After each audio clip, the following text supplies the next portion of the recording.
निवृत्त सरन्यायाधीश भूषण गवई आणि स्वर्गीय पतंगराव कदम यांच्या तैलचित्राचं कोल्हापूर खंडपीठाच्या न्यायमूर्तींच्या हस्ते अनावरण. सामान्य माणसापर्यंत न्याय पोहोचला पाहिजे या दृष्टीने काम करा. तसेच कोल्हापूर खंडपीठाचे उत्कृष्ट काम चालू आहे. मुंबईप्रमाणे कोल्हापूर खंडपीठ कायमस्वरूपी खंडपीठा होईल आणि देशातील उत्कृष्ट खंडपीठा होईल असा विश्वास कोल्हापूर खंडपीठाचे न्यायमूर्ती मंगेश कर्णिक यांनी व्यक्त केला आहे.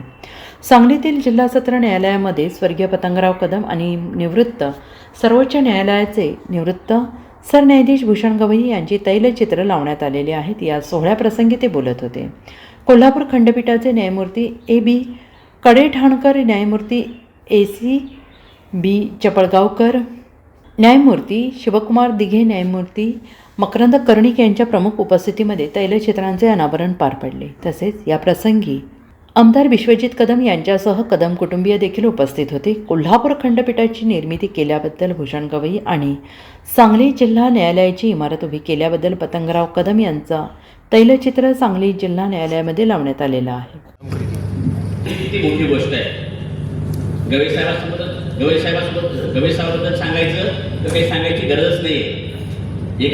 एका सामान्य कुटुंबातून उच्च न्यायालयाची सर्वोच्च न्यायालयाची सरन्यायाधीश होणे साधी बाब नाही आहे. पण मेहनत चिकाटी याच्या जोरावर ते तिथपर्यंत पोहोचले. गवई साहेबांना ज्युडिशरीतला साईबाबा म्हणतात. साहेबांकडे जावा, मागा, साहेब देतात.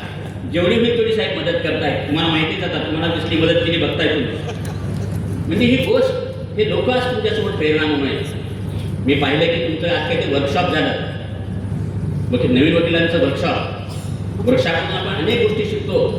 परंतु जर वकिलीत यशस्वी व्हायचं असेल तर मला वाटतं फक्त मेहनत आणि मेहनत याच्याशिवाय पर्याय नाही. कारण आपल्याला वाटतं आजकाल की आपण एका झटक्यात एका रात्रीत मोठा वकील व्हावं, पण एका रात्रीत मोठा वकील कोणीच होत नाही. त्यासाठी तुम्हाला काय करावं लागेल? अभ्यास करावा लागेल.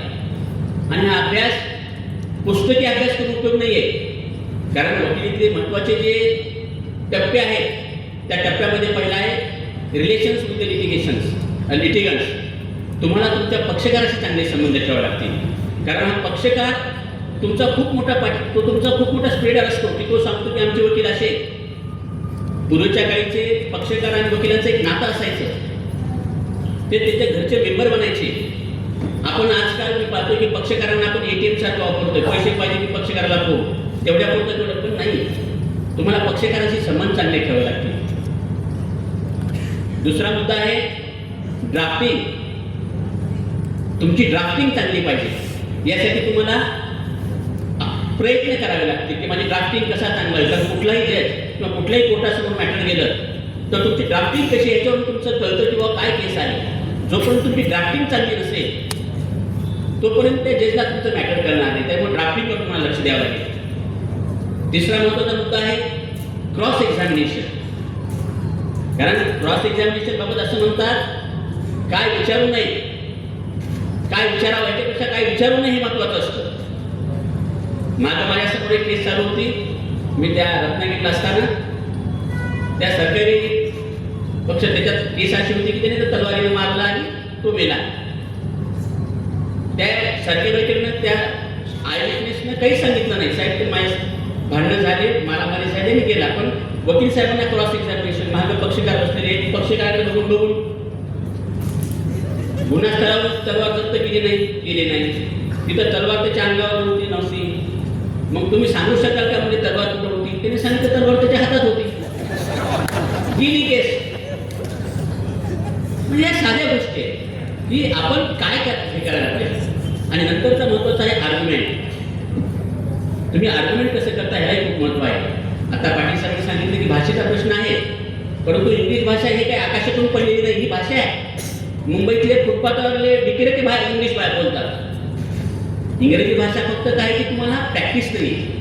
प्रॅक्टिस करायला पाहिजे. जोपर्यंत तुम्ही प्रॅक्टिस करणार नाही तोपर्यंत ही भाषा येणार नाही.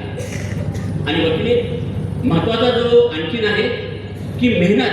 त्याच्यासोबत तुम्हाला अपयश पचवण्याची ताकद पाहिजे, कॉन्फिडन्स पाहिजे. कारण एक वकिलीत कसं असतं की एखादी केस हरली म्हणून सर्व संपलं असं नाही आहे.